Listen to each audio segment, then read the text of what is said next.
Hello everyone. तो आज हम लोग एक बहुत इंपॉर्टेंट टॉपिक कवर करने वाले हैं जो है the nature of Mauryan state. Different scholars के क्या व्यूज़ हैं कि मौर्यन स्टेट जो था वो सेंट्रलाइज था, डिसेंट्रलाइज था या फिर ट्राइबल स्टेट था। इस पर डिफरेंट जो स्कॉलर्स हैं वो क्या व्यू देते हैं अपना, वो देखते हैं। तो सबसे पहले सेंट्रलाइज्ड स्टेट की बात करते हैं जिसमें आर.जी. भंडारकर, के.एन. शास्त्री, रोमिला थापर और आर.एस. शर्मा हैं। रोमिला थापर का एक और व्यू है डिसेंट्रलाइजेशन पर, तो उसको हम इसके बात कवर करेंगे। तो ये जो स्कॉलर्स हैं वो बताते हैं कि जो मॉडर्न पॉलिटी थी और एडमिनिस्ट्रेशन था वो काफ़ी सेंट्रलाइज था।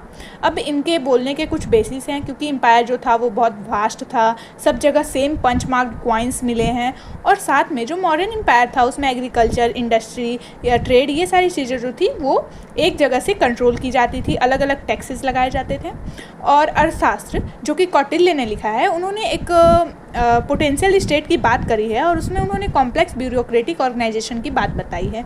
अब जो आर.एस. शर्मा है वो अपने व्यू को सपोर्ट करते हुए कहते हैं कि जो मॉडर्न स्टेट है उसमें ह्यूज मिलिट्री सिस्टम था और जो कैपिटल था वो पाटलिपुत्र था, और जो पाटलिपुत्र कैपिटल था वो एक स्ट्रैटेजिक लोकेशन पर सिचुएटेड था जिसमें आसानी से ट्रेड किया जा सकता, ट्रेड के साथ साथ डिफरेंट लोकेशन से उसको कनेक्ट किया जा सकता था बहुत ईजिली।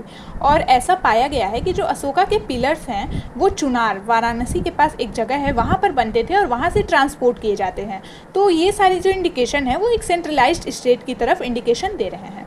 अब दूसरा व्यू पॉइंट जो है वो आता है डिसेंट्रलाइज्ड स्टेट की तरफ, जो कि बेसिकली रोमिला थापर देती हैं। सबसे पहले वो अपना बुक लिखती हैं Ashoka and the decline of Maurya, उसमें वो सेंट्रलाइज्ड स्टेट की बात करती हैं, पर बाद में अपने इस डिसीजन को रिपील कर देती हैं in her next book Maurya the revisited, और उसमें जो एडमिनिस्ट्रेटिव जोन है उसको 3 भागों में बांट देती हैं।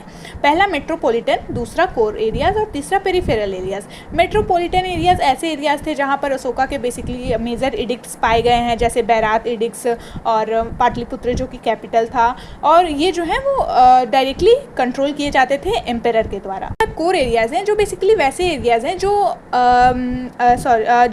जो मेट्रोपॉलिटन स्टेट है उनसे थोड़े कम इंपॉर्टेंट थे, पर यहाँ भी अशोका के एडिक्ट्स वगैरह पाए गए हैं और रॉयल फैमिली जो है वो यहाँ पर अपने किसी रिप्रेजेंटेटिव को भेज करके कंट्रोल करती थी। और लास्ट में पेरिफेरल एरियाज हैं जो ऐसे एरियाज हैं जो बेसिकली बंजर ज़मीन हुआ करते थे, एकदम स्टेट के बाहर हुआ करते थे, और उन्हें बस अपने इकोनॉमिक मोटिव्स को फुलफिल करने के लिए उनको स्टेट्स में लिया गया था। और लास्ट में आते हैं गिरार्ड फसमैन। वो कहते हैं कि ये जो एम्पायर के यूनिटरी और सेंट्रलाइज्ड होने की बात कही जा रही है वो सही नहीं है, क्योंकि बहुत सारे कुरियर सिस्टम्स होते थे, जैसे कि उन्होंने बताया कि पाटलिपुत्रा से बंगाल जाने में लगभग 11 दिन लग जाते थे और गंधार से जाने में 30 दिन लग जाते थे। तो ये अगर सेंट्रलाइज्ड स्टेट होता तो ऐसा नहीं होता, और एम्पायर का भी जो क्वाइंस